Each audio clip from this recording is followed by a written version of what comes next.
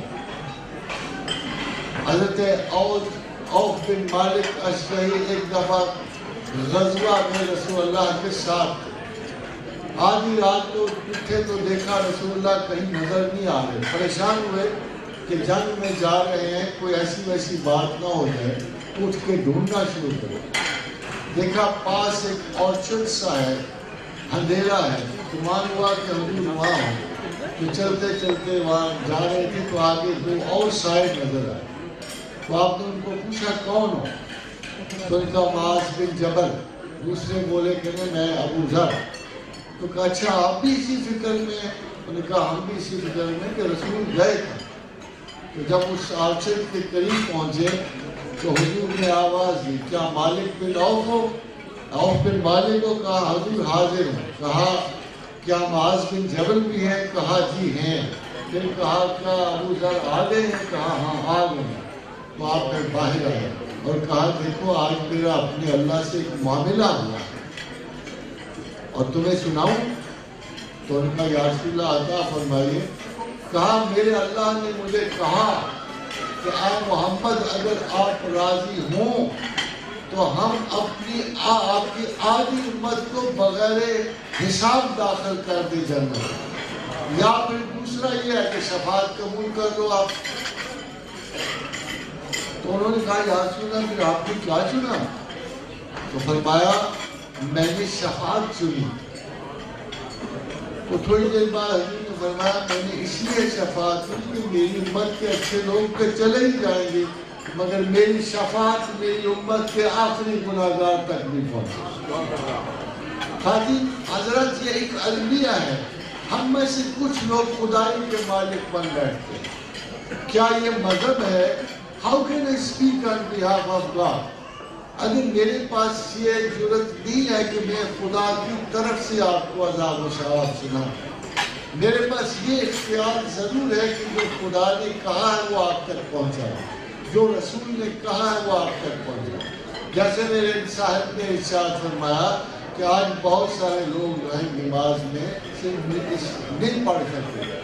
شاید ان کو پتہ نہیں کہ میرے اور میرے دوست جو ہیں ہم جمع کر کے نمازیں پہلے ہی پڑھیں. ہاں جو کچھ لوگ یہاں موجود ہیں وہ بھی اپنی مغرب اور عشاء جمع کر کے پڑھ سکتے ہیں. نماز میں 32 ایکسیپشن ہے, 32 ایکسیپشن ہے اور وہ انسانوں کی مجبوری کے مطابق ہے. حضرت امام احمد بن حنبل حدیث لائے اور حدیث یہ لائے, دیکھیے آپ کی تعلیم ہم نے ڈائریکٹ دیکھنا ہوتا ہے.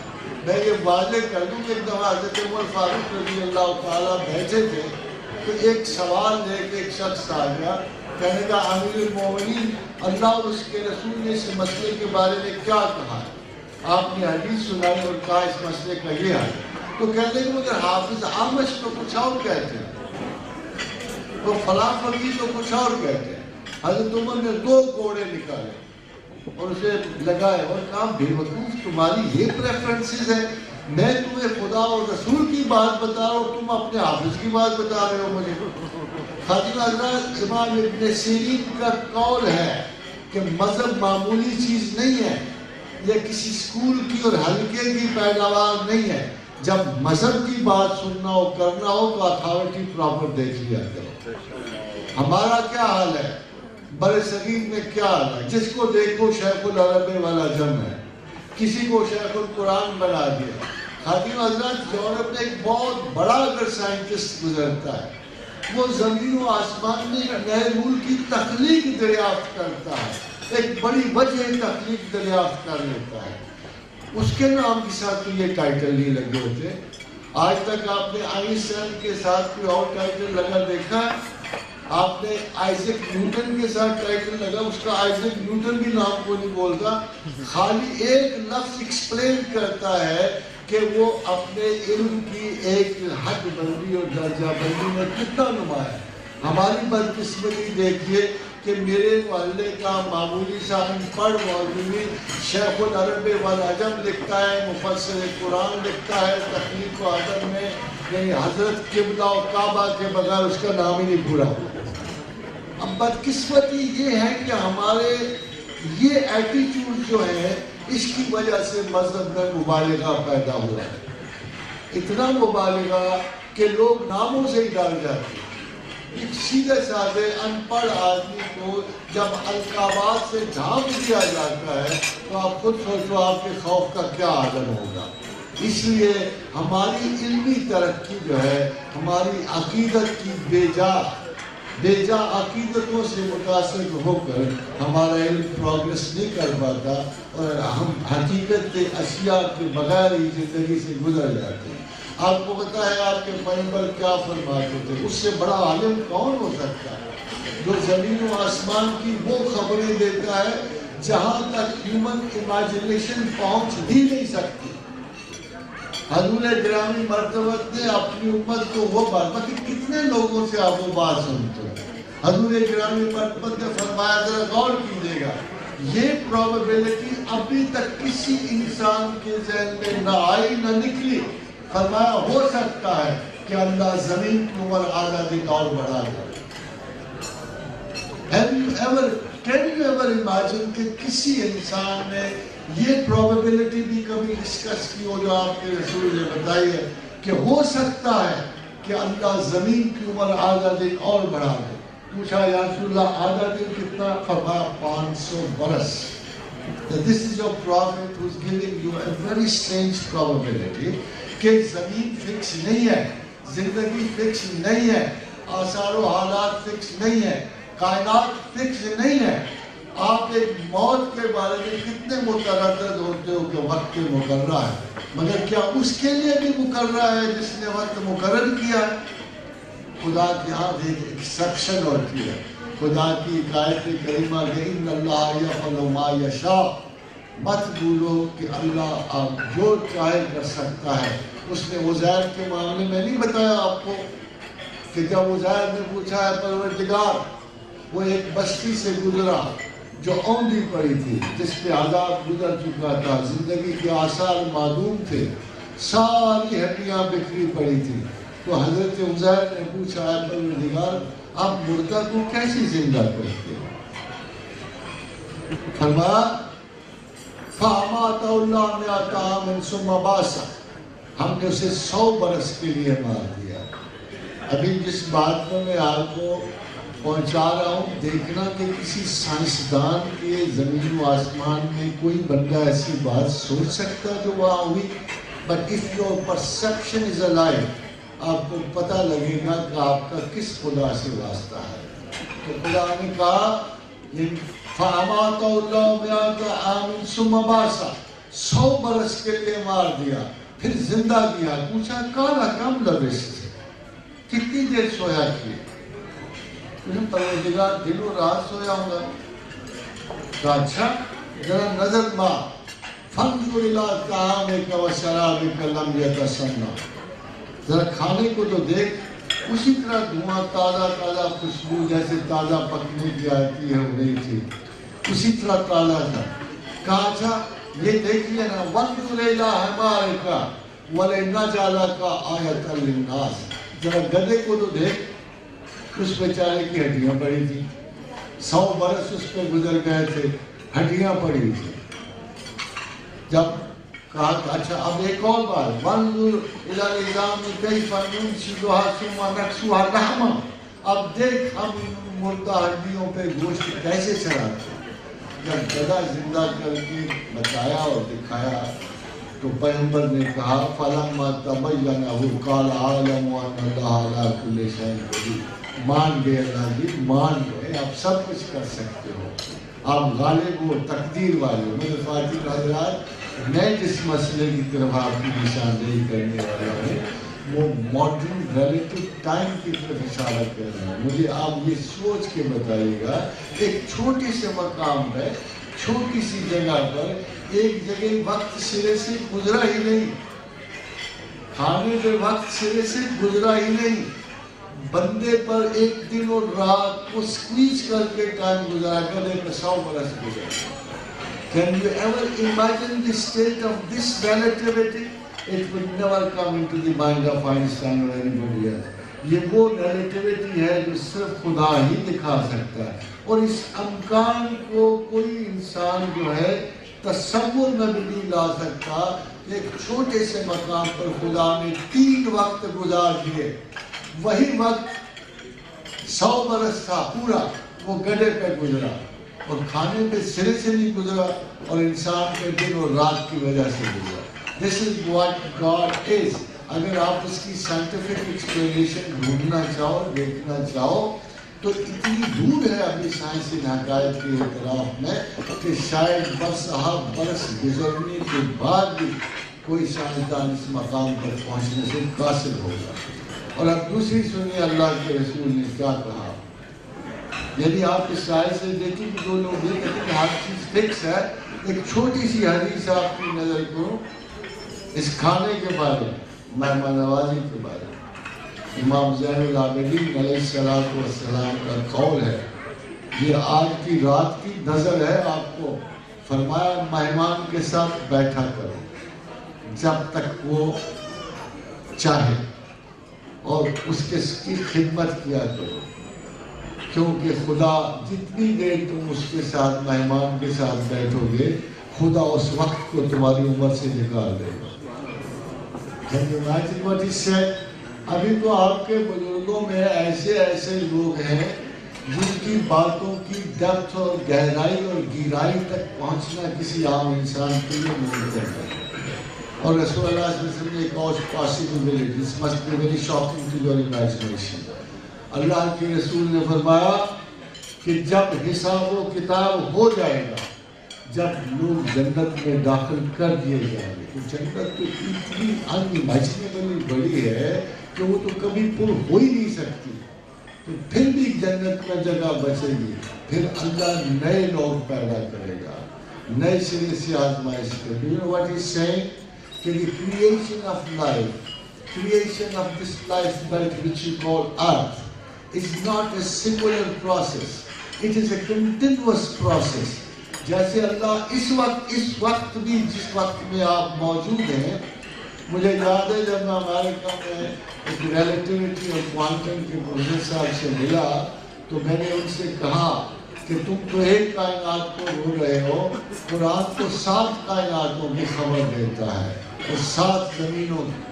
اللہ الذی خلق 7 سماوات ومن الارض مثلہن، کہ اللہ تو وہ ہے جس نے 7 کائناتیں تخلیق کی، اور انہی کی طرح کی 7 زمینیں.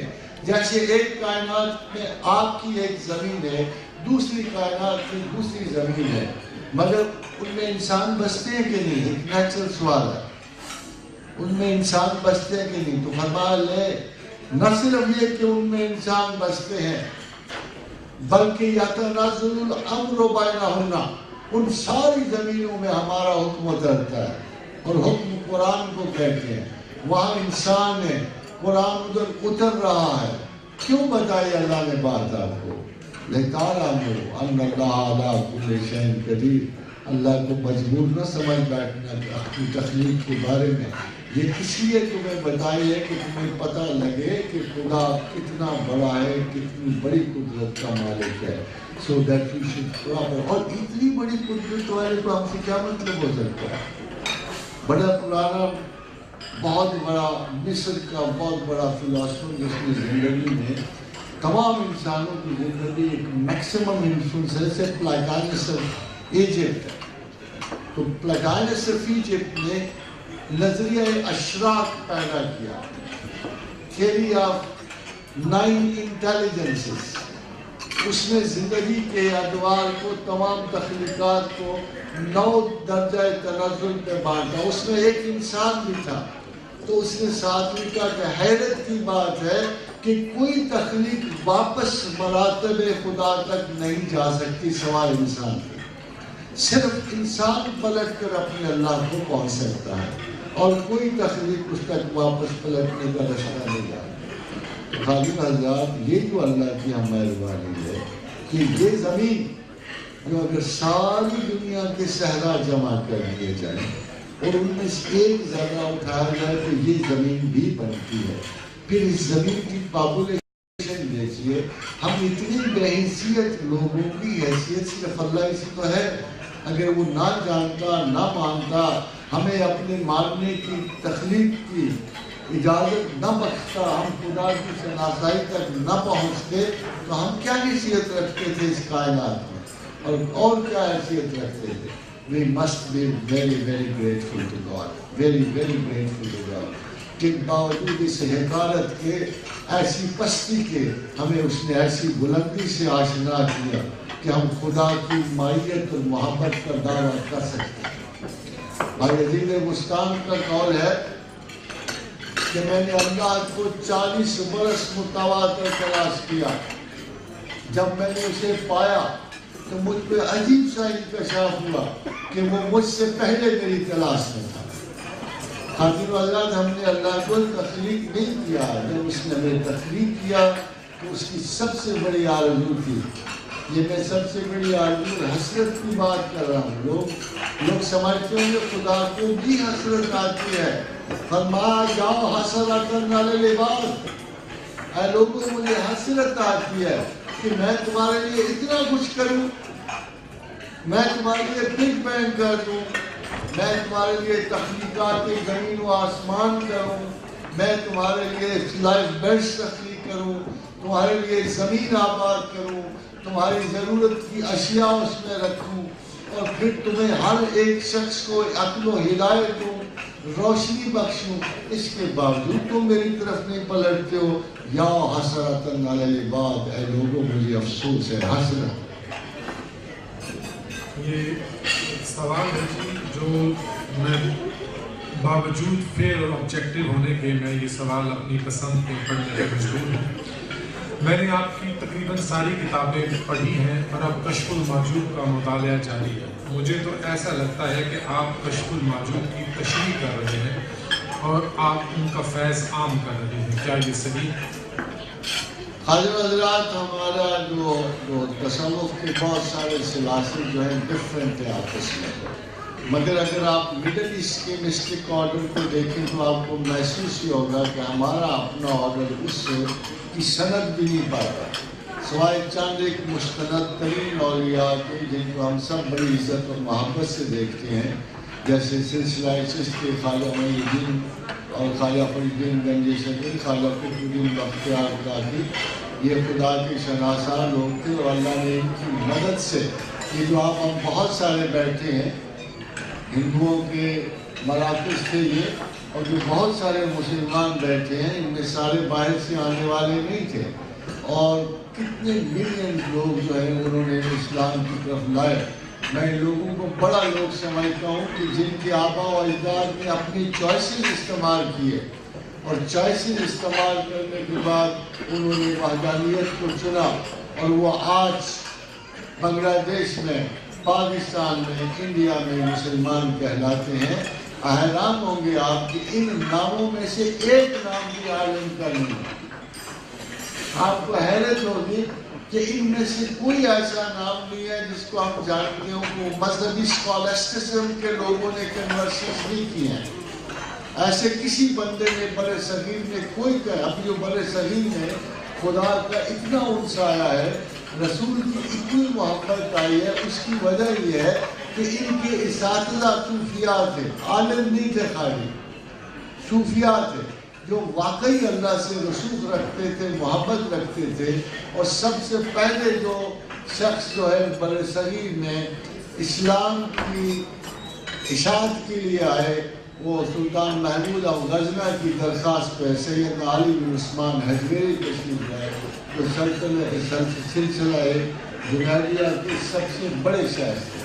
حتیٰ کہ علامہ اقبال نے ان کے بارے میں لکھا کہ سید حجویر مخدوم امم, نہ صرف کہ وہ ہمارے آقا و مرشد ہیں بلکہ جہاں جہاں بھی کوئی سلسلہ تصوف کا خدا کو جاننے والا, ماننے والا متلاشی موجود ہے, وہ سید حجویر کی کتاب سے ضرور گزرے گا.